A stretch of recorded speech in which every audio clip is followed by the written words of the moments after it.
What's up, guys? Welcome back to the channel. Thanks for tuning in. Today in this video, guys, I just want to talk about some of the other ecosystems that are going on outside of Avax. Obviously, we're having a little correction on Avalanche. Obviously, it's not anything crazy right now, but we'll see what happens. Time will tell. I'm still bullish on Avalanche. They still got the liquidity mining incentives. But the point is, guys, there's a lot more going on than just on Avalanche. There are some other farms that are out there. There's other ecosystems that out there that are thriving. But we're going to talk about a couple of the other ecosystems that are going on outside of AVAX and where I think some of the capital is going to start being deployed. I'm pretty sure you guys are aware of the Avalanche liquidity mining incentive. It was nuts and ham, basically rewarding the users who are going to be using Avalanche. Now, there are other liquidity mining incentives similar to something like Fantom or Celo, where they are rewarding the devs. On Discord, I'll kind of go over the farms that I'm actually looking at and farming over on like Celo or Fantom. I just kind of want to make this video so people understand that there's other things out there besides what every single YouTuber is talking about. Avalanche, Avalanche, Avalanche, you're still early, early, early. How the pants can you be early if everyone's talking about it? You can't. So guys, I want to introduce you guys to Celo and Fantom. There's not a lot of people talking about it. I've talked about it a couple times on this channel. I know there are a couple of smaller YouTubers that talk about the channels in specific, but no one really can see those because YouTube kind of doesn't really show them.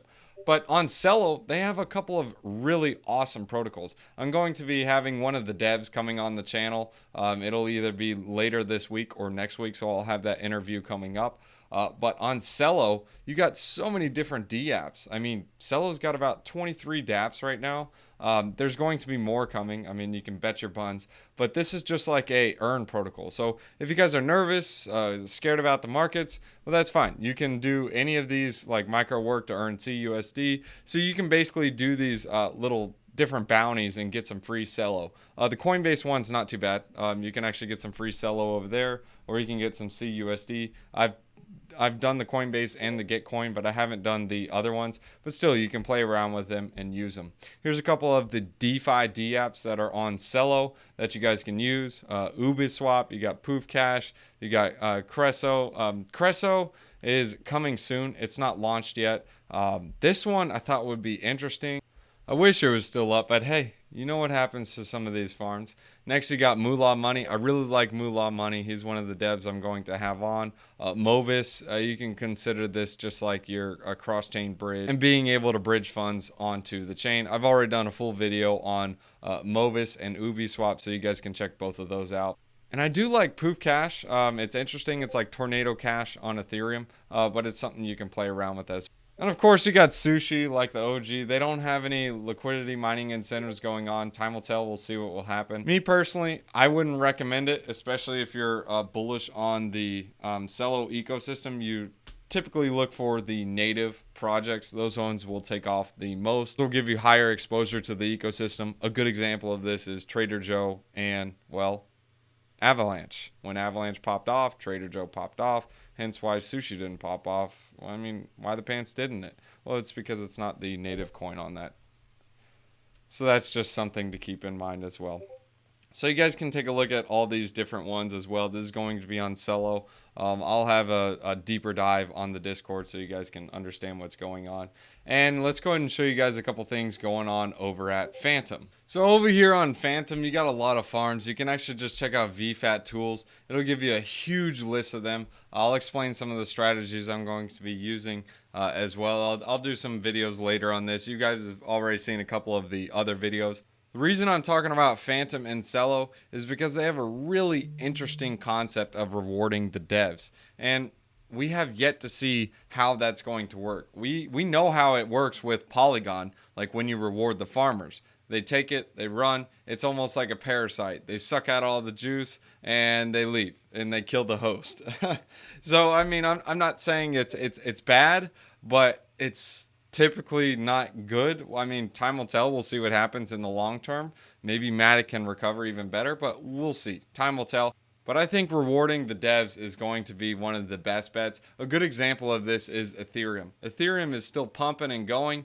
You don't see it like pumping and dumping. It's because you have some really strong devs behind it. So if you get some devs pumping behind Fantom, behind Celo, those will help prop it up. And I am looking at one other ecosystem, Harmony One. I really like Harmony One's blockchain. You can use VFAT tools as well to get a couple of the farms on there, or you guys can get into the Harmony One discords to figure out what's going on. But DeFi Kingdoms is one of my favorite ones over there. They also have Viper Swap, but DeFi Kingdoms, hands down, is one of my favorites. You can play around with Sushi Swap as well.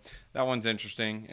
We'll see what happens with it. I mean, obviously, like I mentioned to you earlier in this video, the ecosystems that are native to the actual coin, so like it's only a single ecosystem. For example, DeFi Kingdoms is only on Harmony One, and Sushi Swap is multi-chain.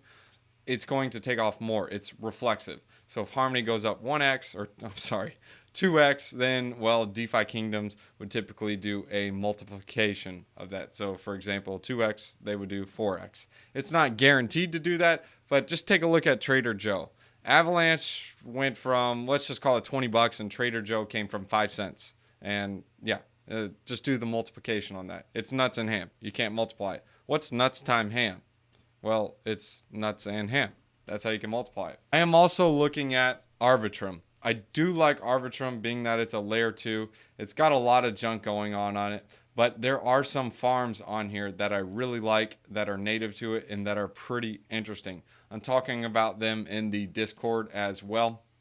But a couple of these farms, they are going to have reflexivity to them, especially when people see, oh man, this is so cool. This is the first degen farm on Arbitrum. Like you saw Nyan or the Honeypot, but newer concepts coming onto a chain that's taking off.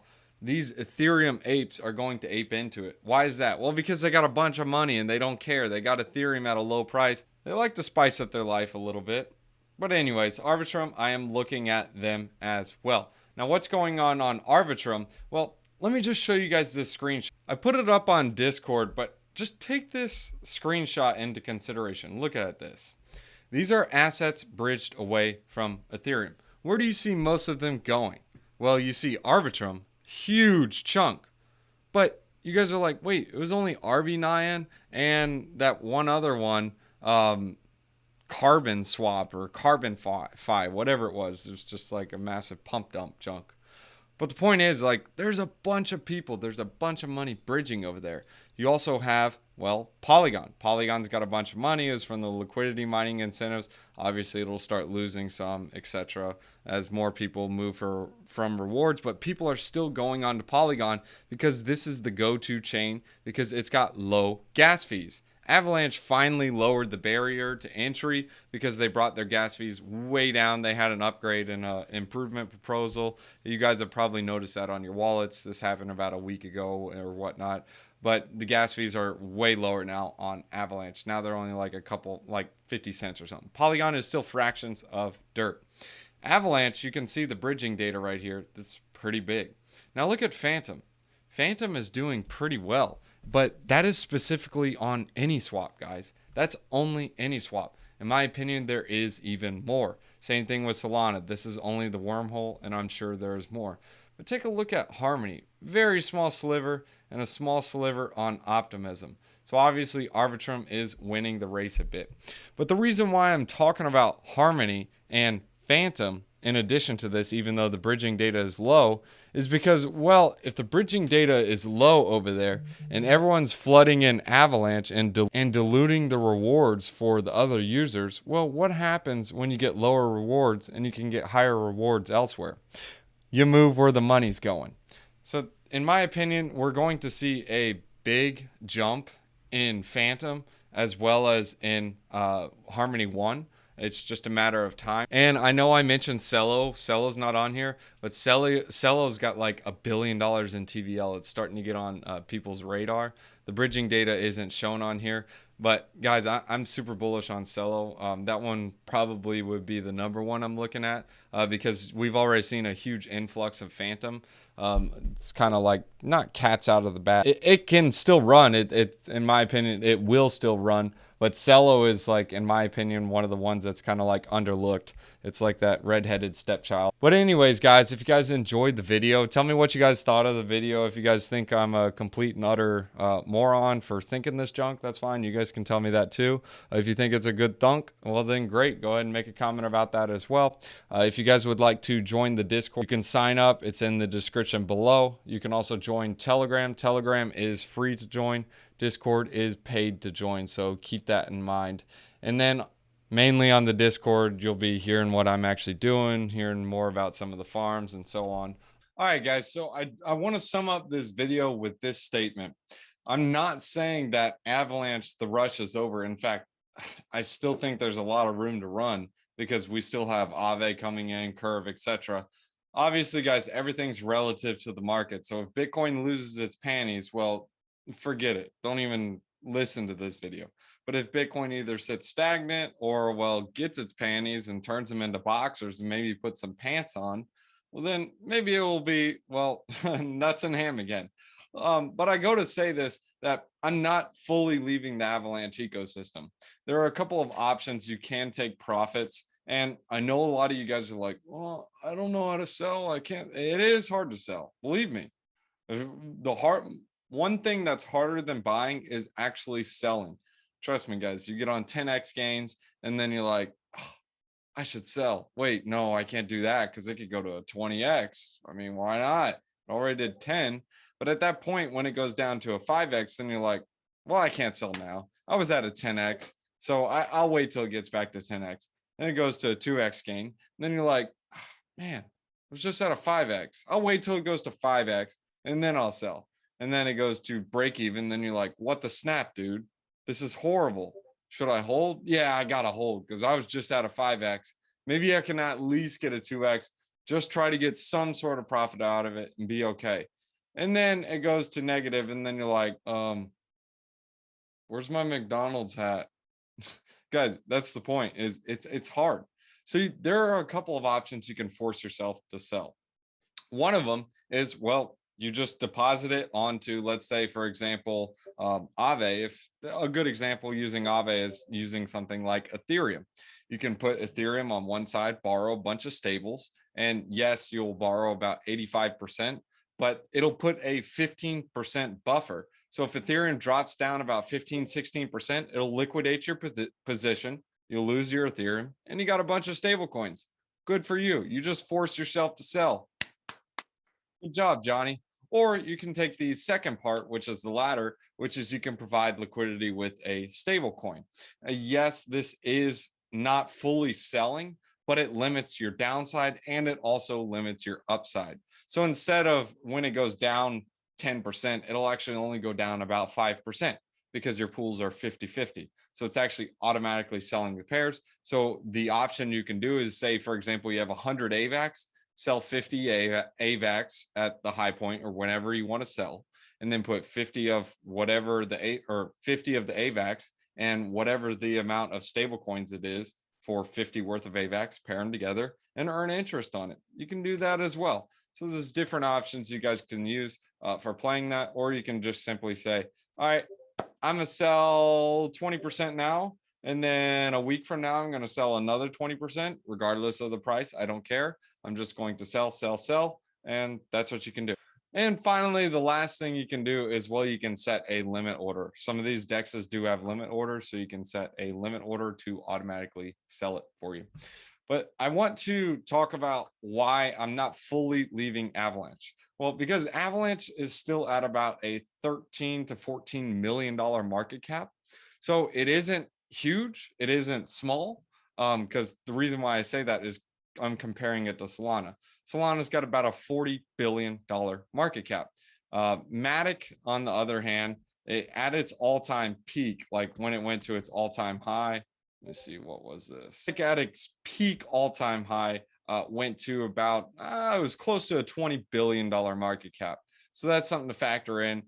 In my opinion, Avalanche still has a little bit to run, and you haven't really seen like the peak yet. Like Polygon, it was clear. You could clearly see it. Same thing with Solana. It was just like, what the snap just happened.